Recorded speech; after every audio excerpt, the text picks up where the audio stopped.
question though. I think that this is something that'd be really important because there are people who are watching or listening to this who are like, you hold on.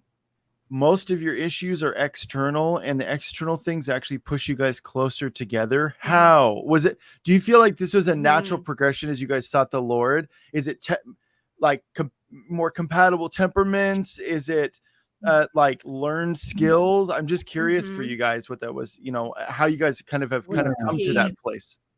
I'm not sure that for starters, I'm not sure that compatibility is the issue that people think it is. I'm not sure. I think in the Lord it's a bit different. If you yield and surrender to the Lord and to each other, then it can change things that would be negatives into positives very quickly. But I think there are some pillars for us that have stopped it from ever being making pressure divisive. We're completely honest with each other. Completely, like sometimes painfully so. I don't think I know what you mean, like honesty can be painful, but I don't think when people think of painful honesty they think of like in a worldly sense saying what you really think, but I don't that's actually rubbish. I think that whole paradigm's a bit twisted out of shape because I don't think in your new nature you really have a malicious lens for each other, but honesty is in being honest about the intents of your heart so that you can deal with them, being honest about challenges you have or stuff like that. It keeps you really safe. It makes you value your intimacy of communication above all else. I can tell you guys know what I'm talking about. Oh, 100%. Yeah. It becomes precious to you. It's the communication. We were talking about how it's like learning a new language when you get married. You're learning through emotions and learning how to kind of speak that language. And I think that develops over time. Like, I think some people get worried that it's compatibility when they don't feel like they're meeting.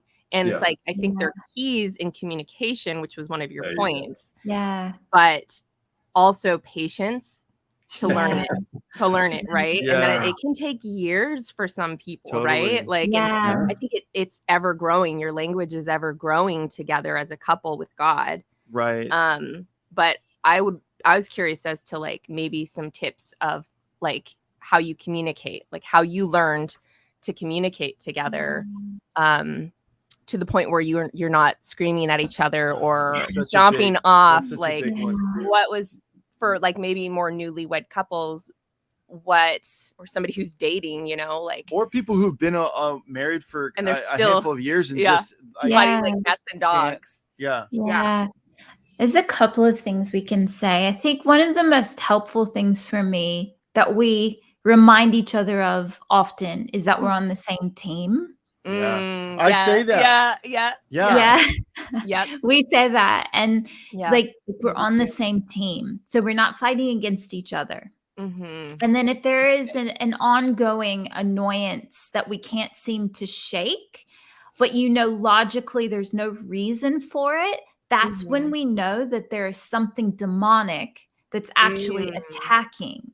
So then we can go to war and we realize it's not flesh and blood, because there are times where we've been married almost 17 years. And only in the past year have we worked out that when that annoyance, even when we've been honest and when the annoyance is still in the air. And it's irrational. That is how I learned is the irrational. Yes. This doesn't make any sense. Comes out of left field. You know that there's a spirit involved. And so when you know that it's a spirit and it's not you being like, or him or whatever, then you can stop and pray together. That's good.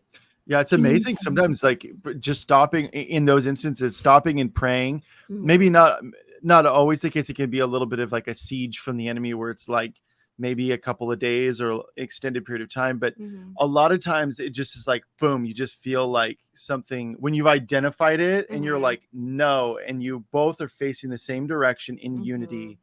Man, like we felt a lot of things just immediately lift. Yeah. That's really good. And I think this may be going off. Did you want to say something? Well, I've got some practical ones. Yeah, get practical. Go. Okay. For a guy, especially, I think learning tenderness and learning that your tone doesn't matter. Yeah. Right. I too had. Oh, I'm not mad at you. Yeah. I'm very passionate about this thing. I feel like you are.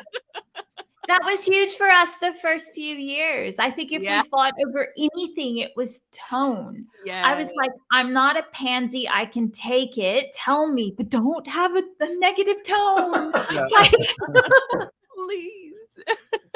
Yeah. Learning that your tone does matter. And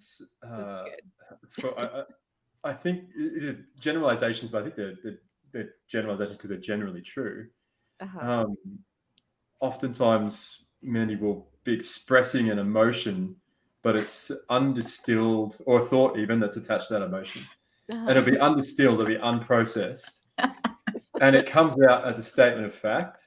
And so as the husband, I'm like, oh, man, you can't think like that. Like, we need to resolve that. We need to dismantle that. But Oh, we shouldn't actually believe that. Just processing. Yeah. And so I found the trick is to listen a little bit longer, because usually she's just expressing something that she's quite capable of working out for herself. She just needs to externally process it with you. Yeah.